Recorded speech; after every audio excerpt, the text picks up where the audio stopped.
Oh my gosh, twice in one day. It's true. I'm recording a ton of content because BizBook Publishing Hub, the podcast, is going to be releasing 2 episodes a week starting next week, October 1st. So stay tuned for lots of great interviews like the one we're having today and author panels. Speaking of which, let me formally introduce today's guest. I'm pleased to interview one of our BizBook Publishing Hub's founding partners. Our hub partners are experts who support entrepreneurs along their author journey. Before we dive in, here's a quick word from our sponsor. Today's guest is a publishing consultant specializing in helping authors of all types, from children's book pictures to self-help and business books, achieve their publishing goals. As the founder of the Writer's Ally, she leads a skilled team with deep industry experience, including backgrounds with literary agents and traditional publishers. With over 20 years in the publishing industry, she leverages her extensive knowledge to guide authors through writing, publishing, and marketing high-quality books. Her services range from concept development and editing to book design and marketing, all delivered with a personal touch. She works closely with purpose-driven experts, helping them establish themselves as credible voices.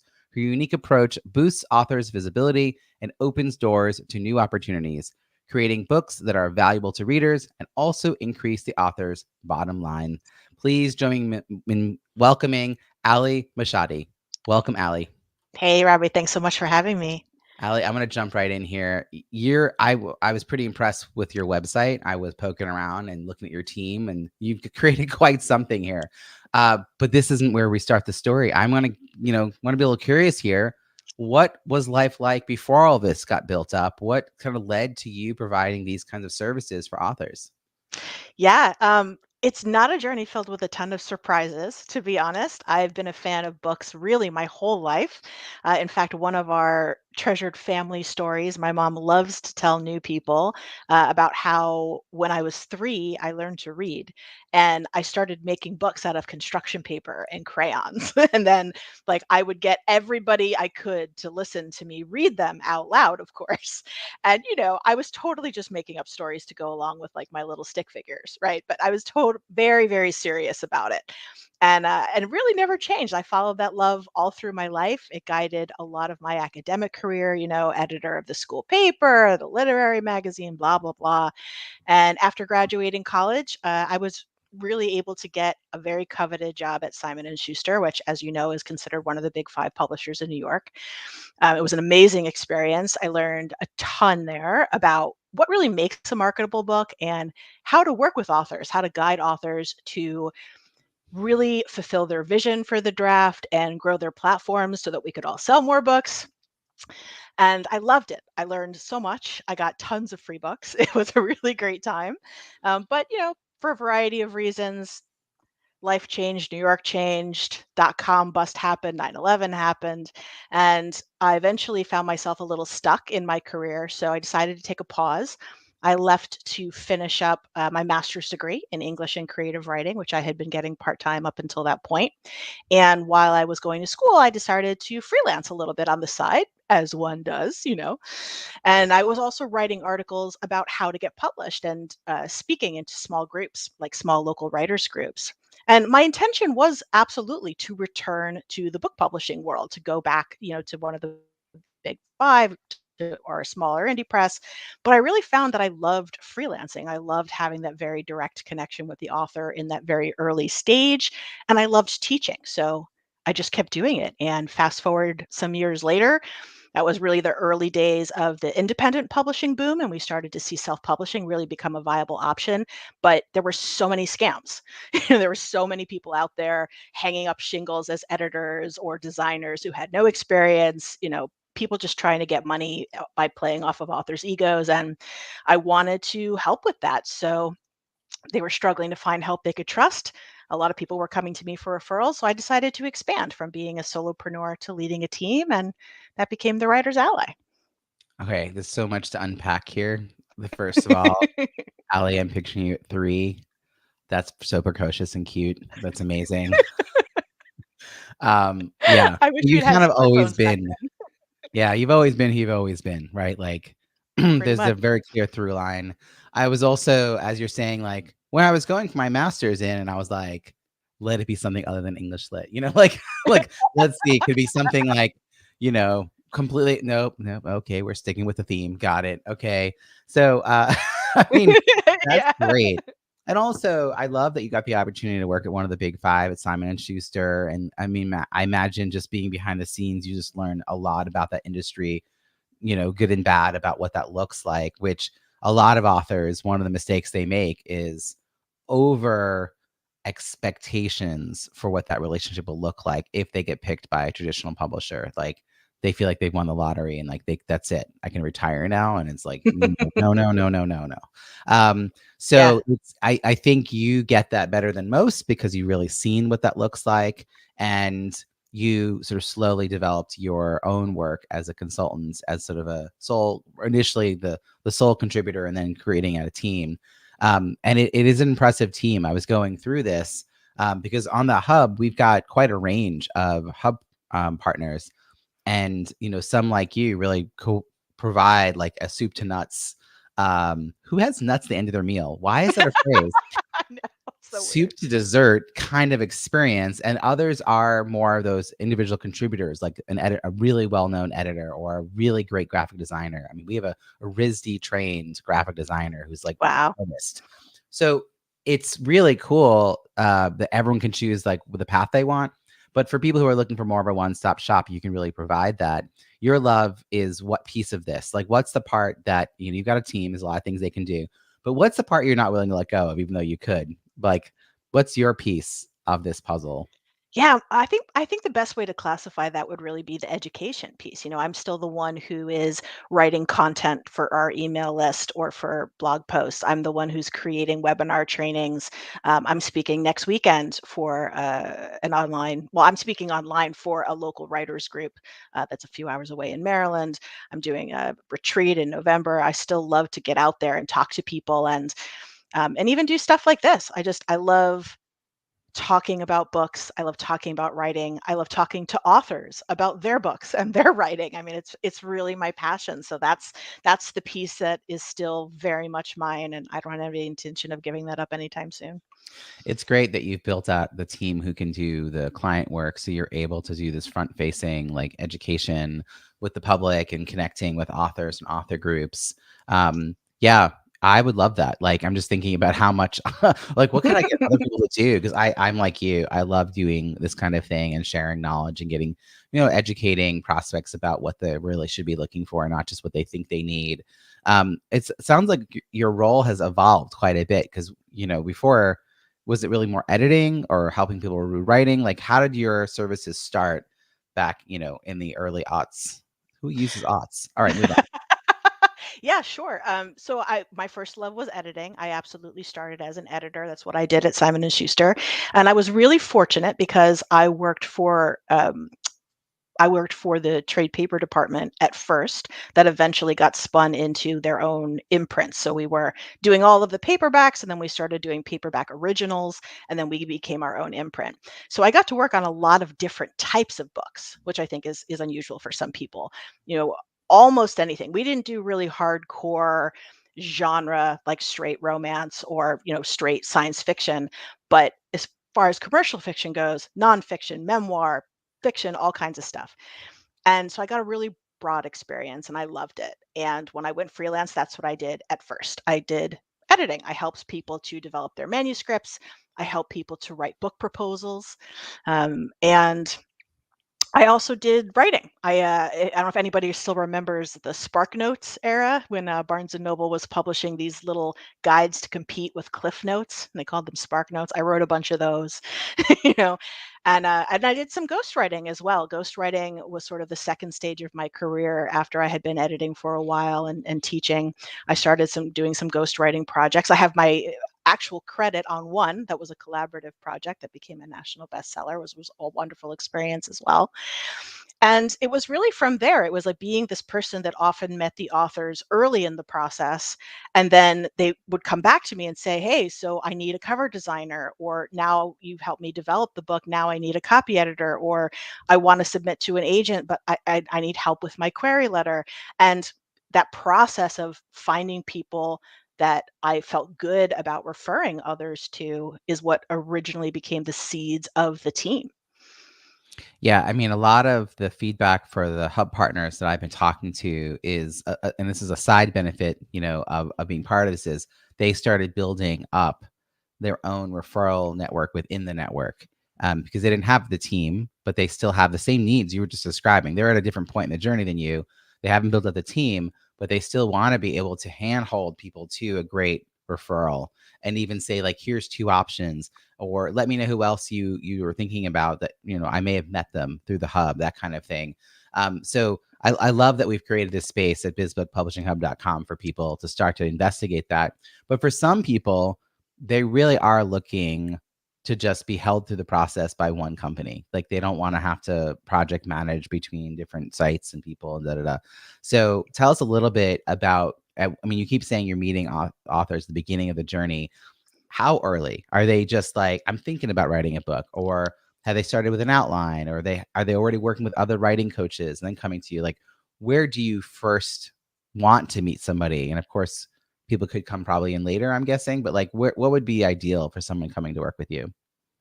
So we've experimented with some very early services. For example, we have an outlining service for nonfiction authors, particularly, where you're an expert in a subject, and probably you have some programs or you have some service offers for your clients, and you want to write a book. Maybe you have some ideas, but you're just not 100% sure how to move forward. And so we can work with you to create a very robust outline that you can then write to.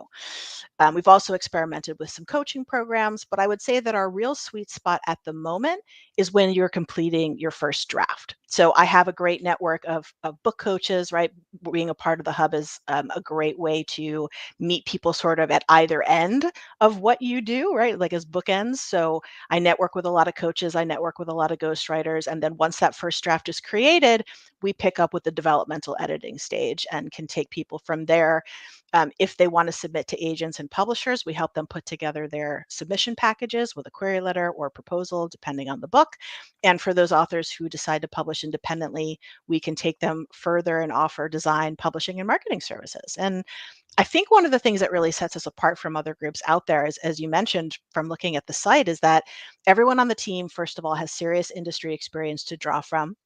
And I think there's also a sense that, like you mentioned, some people maybe not are in a different place in the journey, but I don't always think it's about the journey. I think it's also sometimes just about that person. I have people on the team, for example, who love editing. They don't want to grow a team. They have no interest in doing anything else but editing. And for people like that, the relationship we have is wonderful because I love to do all the other stuff, and then they get to just do the editing.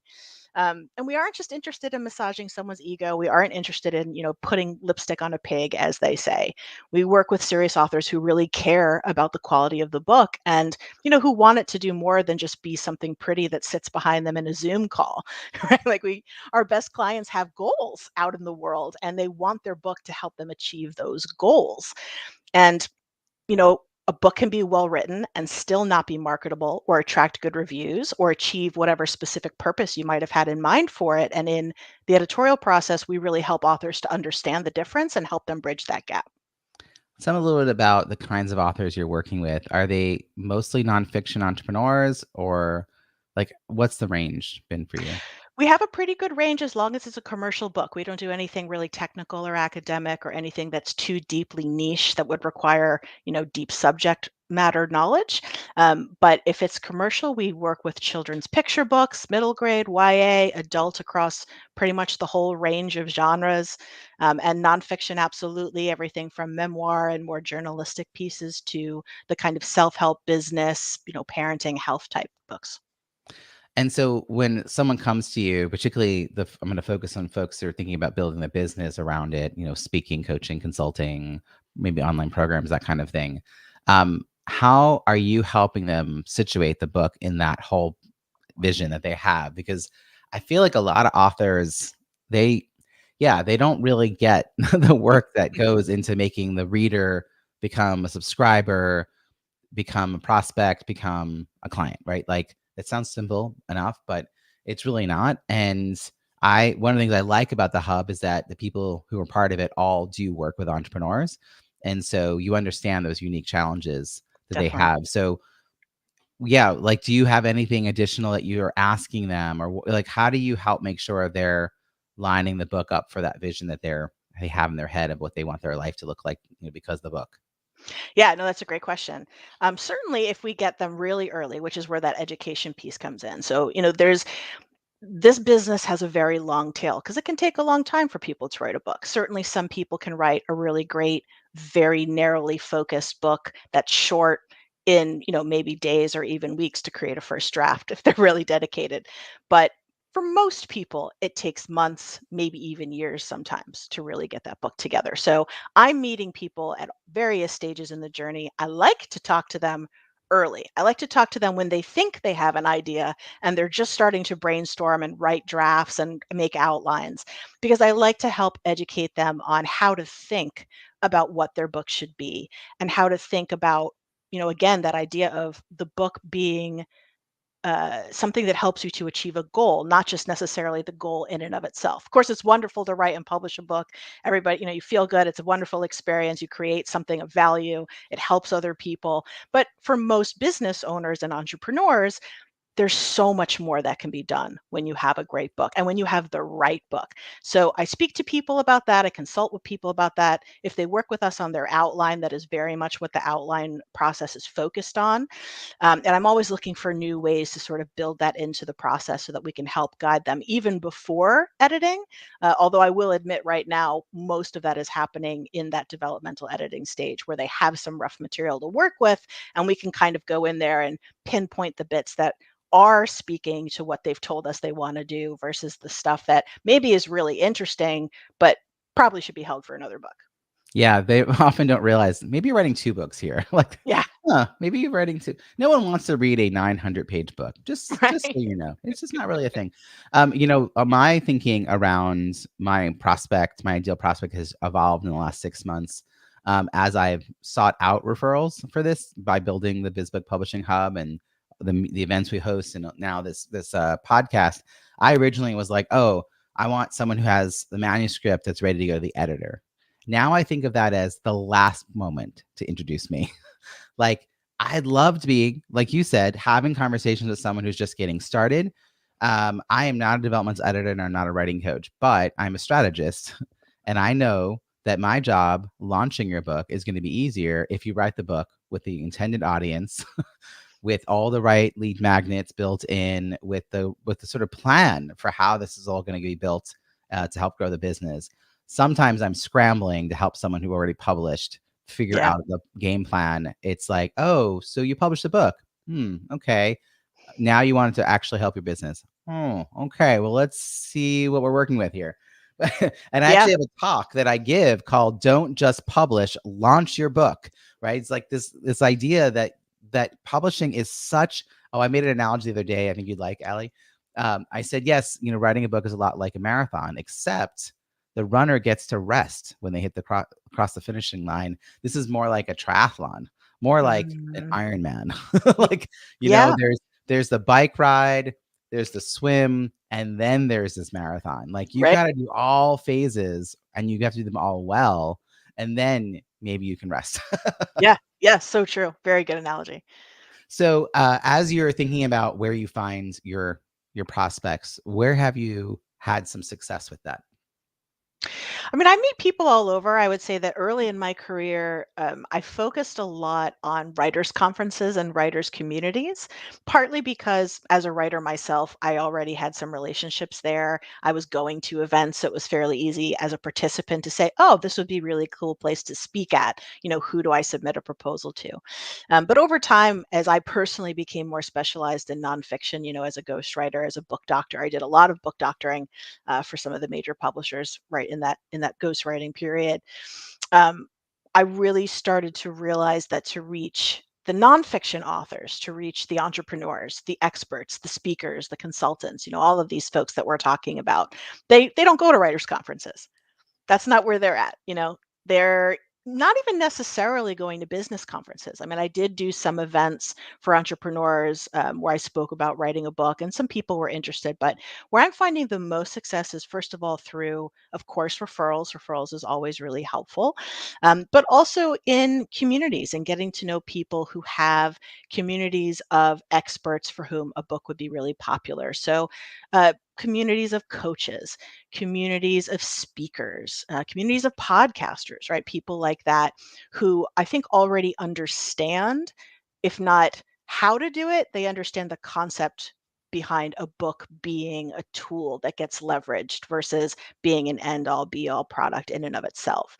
Since they already have that mentality, it's a little easier to educate them the rest of the way on how exactly the book fits in. And I, I've been yeah. finding similarly, if I think about this for myself, I've been spending a lot of time in the world of professional speaking because I'm a Mhm. professional speaker. I'm a member of the National Speakers Association for the last decade, and it's like it goes hand in hand. Like speakers understand needing a book, thought leaders, coaches, consultants, like they get that this will change things if done well. This should help them like increase their fees and have a bigger reach and get on bigger stages and all that, and that they have to invest to get it done well. I mean, like my first book, I was rubbing nickels together. I didn't really have a business off the ground yet. I understood that I needed to write a book. And, I spent what I had, which was not a lot of money. And I learned a lot about the process. I will tell you why you need to hire a professional like you and your team. I was at a conference, a speaking conference, and I was talking to my formatter, who I got off of one of those, Upworky type places. I don't think it was actually that, but it was some place like that. And I was seeing her draft, and it was like, well, this what isn't something's not right about this. Now she was designing in Word, which inherently is not a problem. I've met people who have amazing templates for Word that make Mm. it look really nice. That's okay. But oh, the font was Arial. Wait a second, this is a print book. Like, why is it Arial? Even I know that doesn't make sense. And I'm not. And then I was like, but the gutter margin needs to be a different size. So I'm at the conference. I found an app on my phone for a ruler, and I went to the exhibitor hall and I found books in the exhibitor hall, and I was measuring the margins on the books and trying to send her notes. And this is what happens when you don't have a lot of money. Like, I was not my responsibility to figure out what to do to turn off the hyphens, because it was looking so weird, because she had Oh my hyphen. gosh. First, all the hyphens were off and it was like rivers of white. Then she put Uh, them on and it just looked awful. And so it's just like, I was like, oh, okay, I need to write a second book just because of everything I've learned, and I need to put more money into it. So my third book, I can't even tell you the percentage more that I spent, because the factor, I don't know, is a huge factor difference. But sure. that's the learning over time. I feel like it's money well spent because it saves you time, and there's so much you would teach somebody, because you love teaching, about the process. I would love to hear a success story about one of the people you worked with, because they have a book. They were now able to blank. Like, what has a book enabled one of your clients to do? Oh gosh, so many things. The first story that springs to mind is a book that we published about a year or two ago called The Effortless Perfection Myth by a lovely young woman named Kara Peterson. Kara not stumbled, but came onto this idea of what people were starting to call the effortless perfection myth, particularly among college women, college age women. And Kara had experienced this herself. It was her alma mater who sort of coined the term, I believe. And she really wanted to write a book to help bring this scenario, this thing that people were struggling with, into the spotlight. She wanted to help parents and educators understand. She wanted to let young women know that they weren't alone and they weren't crazy, and like, yes, this is something that was happening. And she didn't have a lot of ways to do that. She was a young woman. She had just started teaching. She was just getting married when we met her. And so she wrote this book. She originally thought she might try to submit it to traditional publishers, but she decided ultimately that she wanted to produce it independently. And so we worked with her all the way through editing the book, designing the book, publishing the book, marketing the book.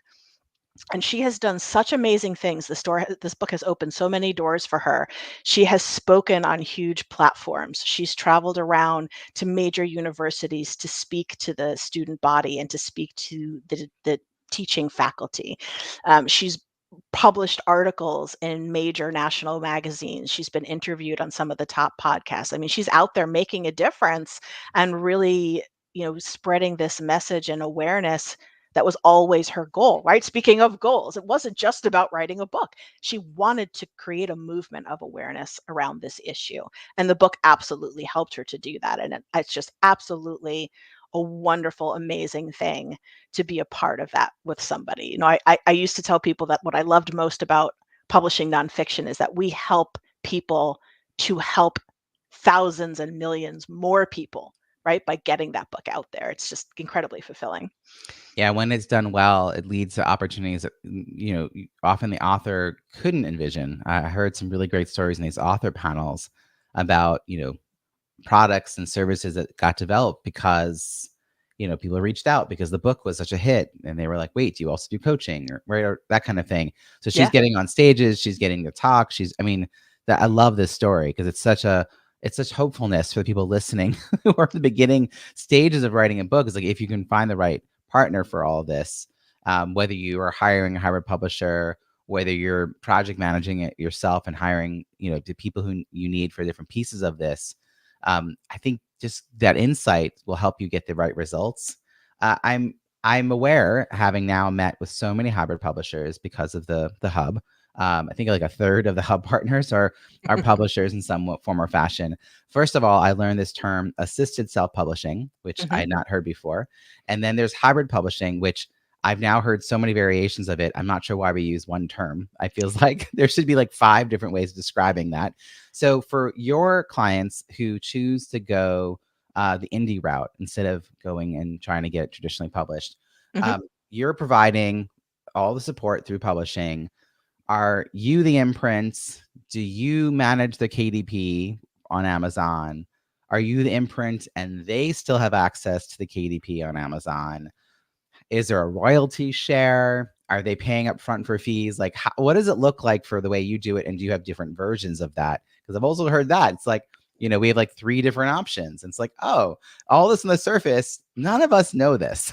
Right. To Right. say, Yeah. authors have no idea what hybrid publishing means because it means everything in their head. And then you go and meet with a hybrid publisher, you know what questions to ask. So I just made up some questions, and there might be a question I should have asked. So share with us how we should approach a hybrid publisher. Yeah, absolutely. So we are not a hybrid publisher.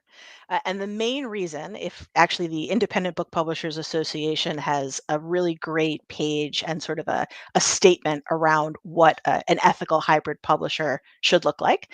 And one of the important differences is that, as you mentioned, a hybrid publisher typically functions as the publisher of the book. So their logo is on the book, their imprint is on the book, they're managing the accounts, so on and so forth. We are absolutely a supported indie publishing organization. So we are basically the outsourced publishing staff, and you, in fact, remain the publisher. It is your imprint, your name, your accounts. We help to set the accounts up, and we do a lot of the management on the back end, but everything is in the author's name. Everything belongs to the author, the copyright.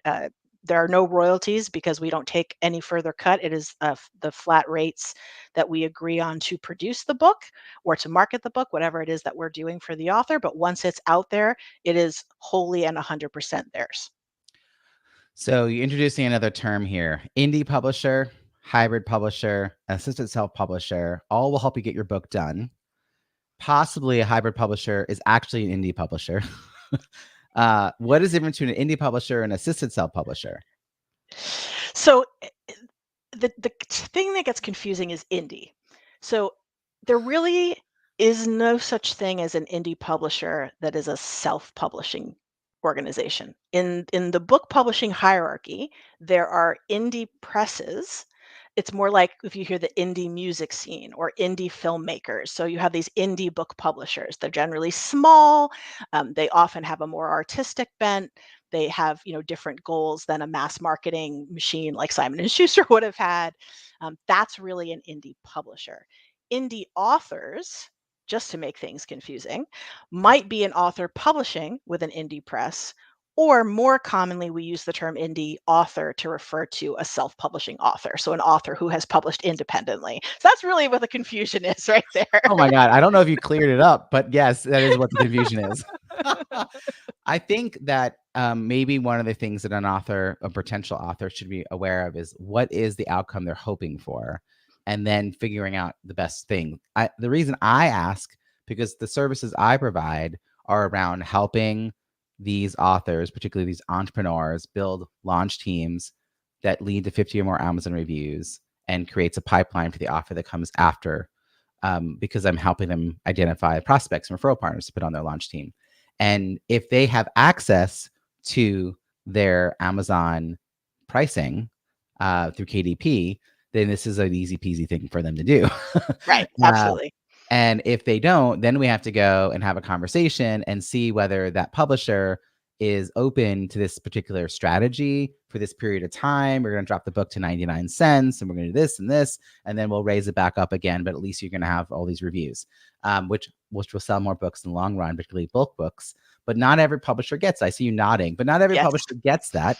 And so we're kind of having to do a lot of it. So, even around the Kindle cross promotion campaign that I run twice a year, we've had we're beginning to get some of, I guess we'll call them these smaller publishers. We've had more of them starting to say yes to their authors coming and being part of it, which is really great because it helps boost that book energetically. That author can do some pushes their own to get some more reviews.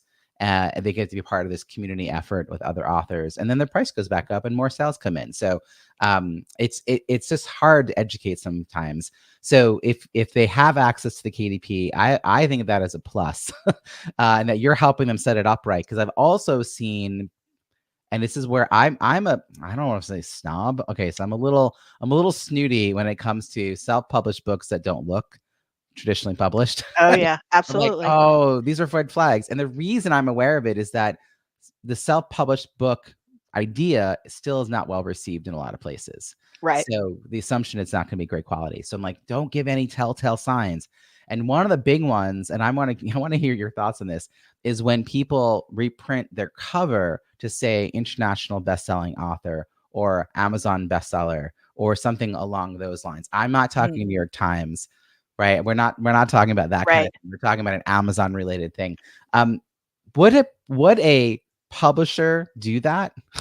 Or is that a telltale sign that it's self-published? Because that's Uh, my take on it. yeah. So the short answer is yes, a publisher absolutely does that. If a publisher has a book that sells a million copies, if a That's publisher cool. has a book that was a New York Times bestseller or a Yes. Wall Street Journal bestseller or something like that, absolutely, you're going to see that. You're going to see a new edition of the book come out with a nice medallion on it. It's going to be everywhere. Absolutely. So the technique of doing that is very well accepted. But it's funny that you mention it because Amazon, in fact, found that so many people were sort of willy-nilly calling themselves Amazon bestsellers. Basically, the difference between the overall site of Amazon and their top 100 books list, which is really their bestsellers list, versus when you launch a book and there, as you know, because you're in this world, there are lots of little tactics and techniques and things you can do to get visibility for the book. Some people game the system by choosing a category that's very small and not well populated, and sometimes not even related to the book. I've seen some very weird things done, all so that they can say, oh, the book was a number one category bestseller, right? Which is very different from actually being an Amazon bestseller. So Amazon, not recently, maybe within the last few years, um, passed a policy that if you put on your book cover that it's an Amazon bestseller, if you put it in your copy anywhere and they find out, they will penalize you and they will take your book down because they're tired of people just throwing that around. That's amazing.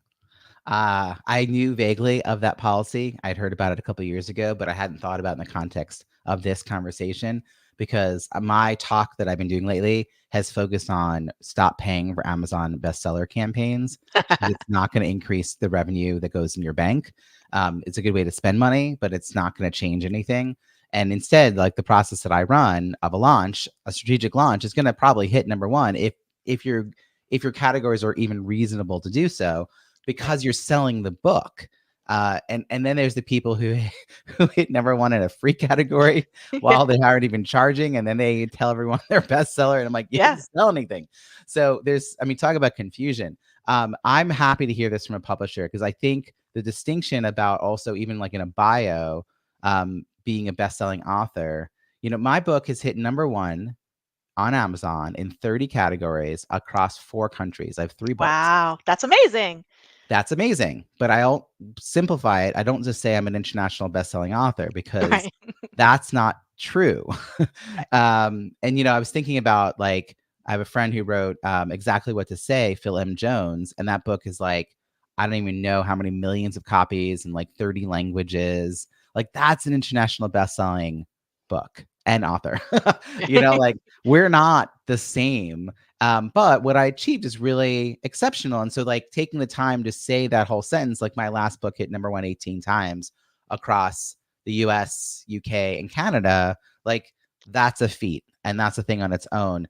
And it's noteworthy, but like the simplification. So I've actually gone through and I've like scrubbed out bestseller stuff from all the places that are on mine. And the hub does not have a bestseller campaign section. And Yeah. I de-emphasize that when people write about that in their thing. I'm like, Yeah. let's not emphasize that. Like, why not just provide good services that, lead to that by its natural outcome? So yeah, any other thoughts on like Oh what my God. people should look for? Yeah, I first of all, let me just applaud everything you just said. I completely, completely agree. I am the same way when we offer marketing services and when clients ask about things like bestseller lists, I basically say the same thing. I'm like, look, every single one of our clients has hit number one in multiple Amazon categories as the result of the way that we launch and market a new book. But I don't guarantee it, and it's not something I'm even actually trying to do. You know, in and of itself, saying that you hit number one in a bunch of categories, it make you feel good, and it sounds like a nice ego boost. But the only real value, in my opinion, to that credit is that it means that you've gotten the book in front of lots and lots of people.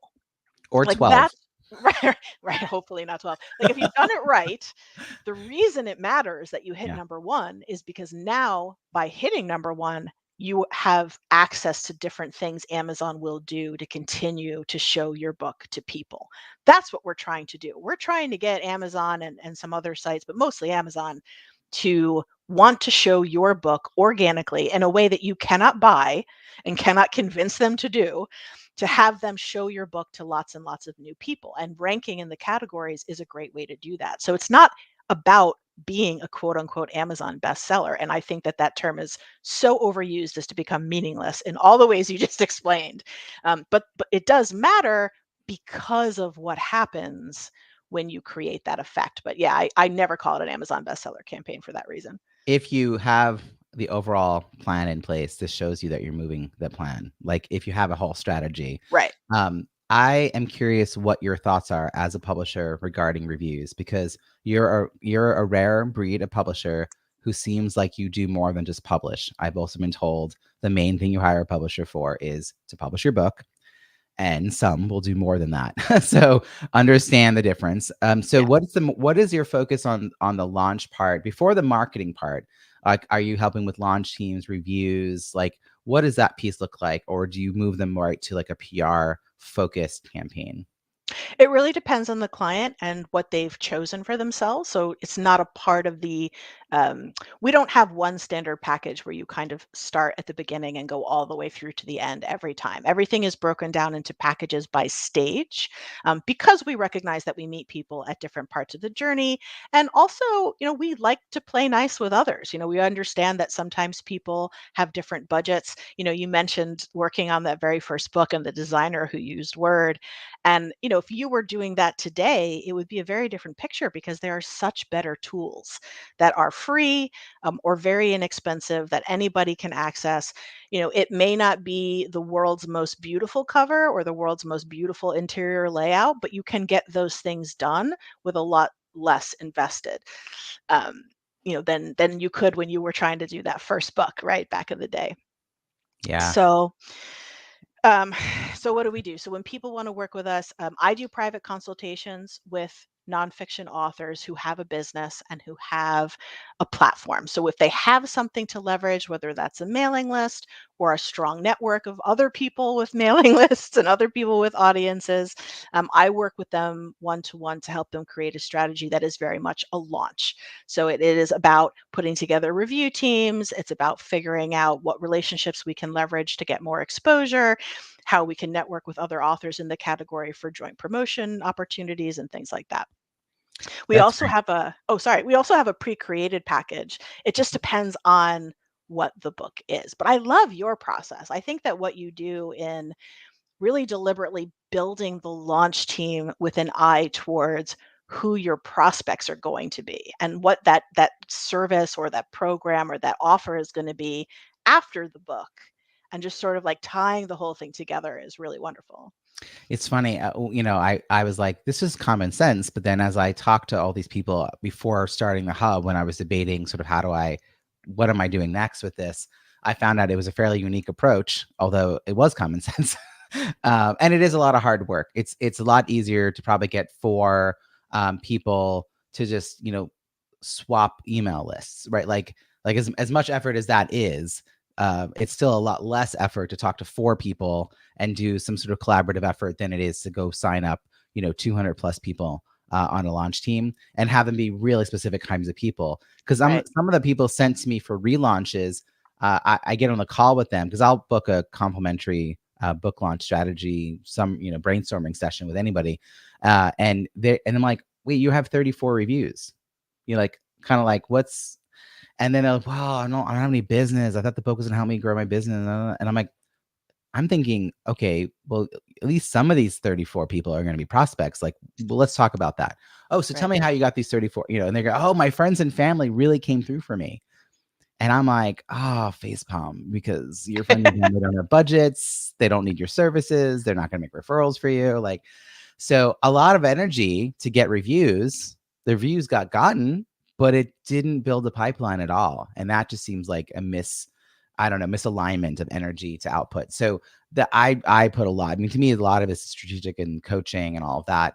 But even with the right people in mind, and you would think they'd be interested in this topic because you handpicked them, it's still hard. It's still a lot of asking and polite persistence and have a whole process. It's like a 5-stage process to get them from the start to the finish line. And one of the things I've been able to do is I have over 650 reviews across my 3 books. It's about 200 a piece. My last book just hit 250 written reviews, and All I'm so right. happy, Allie, because I'm trying to be really precise. So I didn't want to tell people it was over 250 when the ratings were over 250, but I had 249 reviews. So now I can finally say I have 250 reviews in my last book Amazing. That's because my really ratings to reviews was so close. It was 253 to 250 now. So yes, shout out to the person who helped me with the last one. But yeah, it is possible, and it's time well spent because I think as a business owner, these are the people we should be having conversations with: prospects, referral partners, that kind of thing. But energetically, I feel like people who aren't ready for that don't they have to make space for it. So like the sooner you introduce me into a process, like early on, the concepts even, which is why I've been trying to come and do like a little talking tour to all these hybrid publishers in the hub, because then people are at least aware of the concepts and are thinking about, oh, it's really important for me to get reviews. Oh, from the right kinds of people. Oh, who are the right kinds of people? We should have a conversation about that. And then you're right. helping them think about that.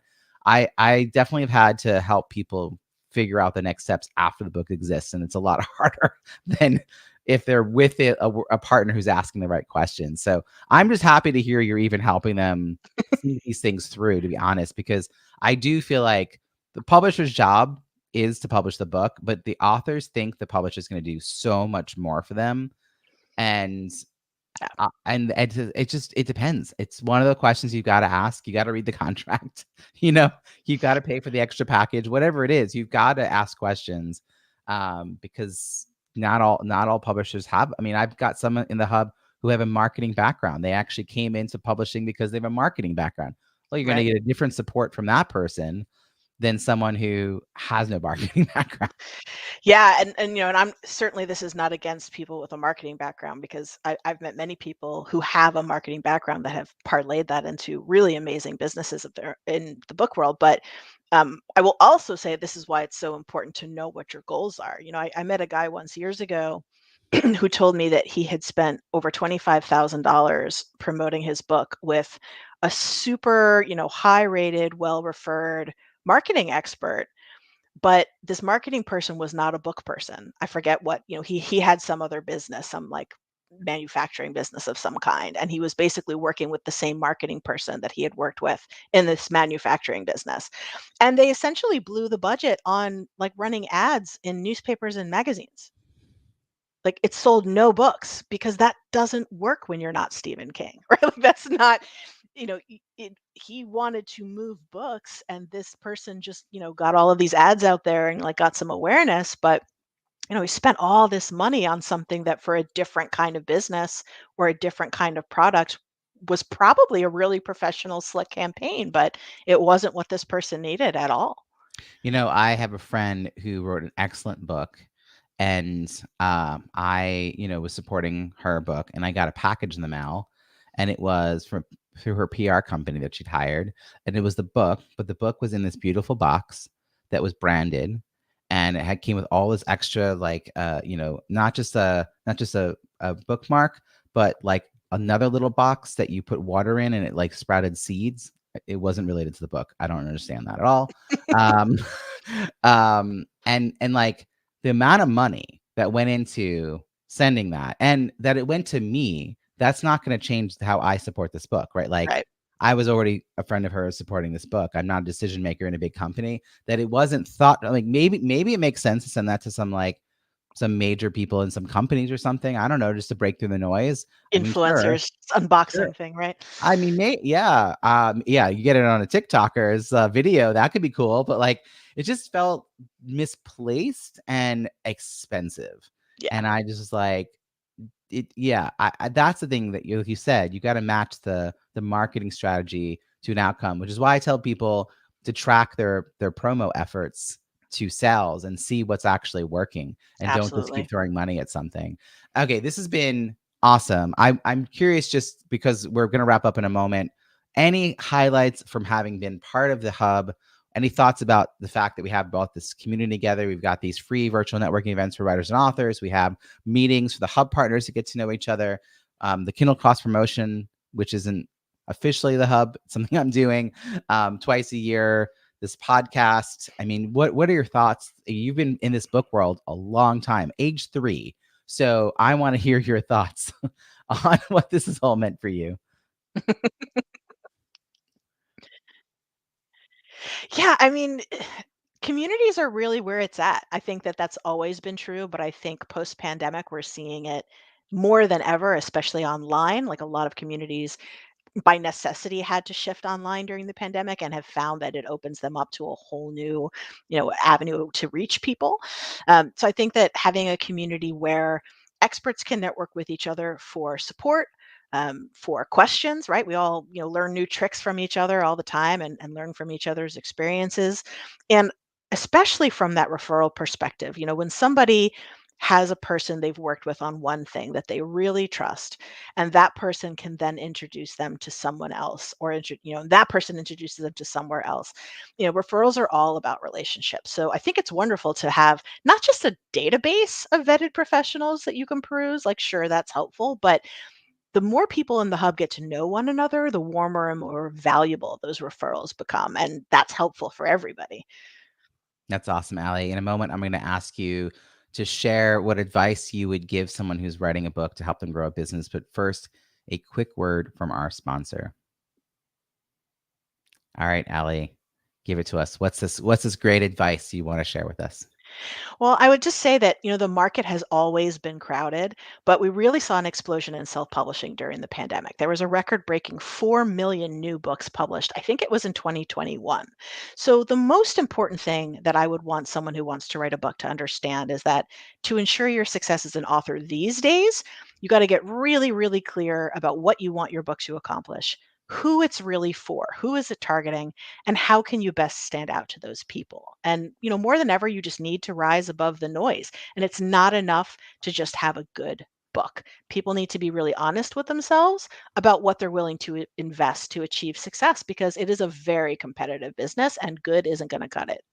Yeah, I know in some ways it feels like being an author in some circles must feel really rare, but I'm like, everyone has a book. like like it's like it depends on the circles you float in, but then you have to figure out how to differentiate beyond just having a book. So again, I think of reviews as being part of that social proof. What places the book can open the door to, that's part of it as well. So Allie, this has been really, really a great conversation. I'm curious, how can people find you and follow your work? Yeah, absolutely. So at our site, thewritersally.com, we have a number of different opt-in gifts and a blog they can check out. If they get on the mailing list, they will be treated to advice from me, and like to share opportunities from some of my best partners as well. And if you're ready to talk with somebody, if you have a draft of your book and you do want to start get it going with editing and production, they can fill out the contact form right there on the site for a free call with me.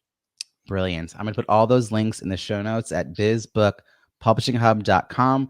You'll also see the invitation to join our 6 times a year free virtual networking event for writers and authors to meet each other and the Hub partners, and 50 or more Hub partners, all these experts who are there to help guide you through the process of writing, editing, publishing, and marketing a business book. I hope you'll check it out at bizbookpublishinghub.com. Allie, thank you again so much for this conversation. Thanks again for having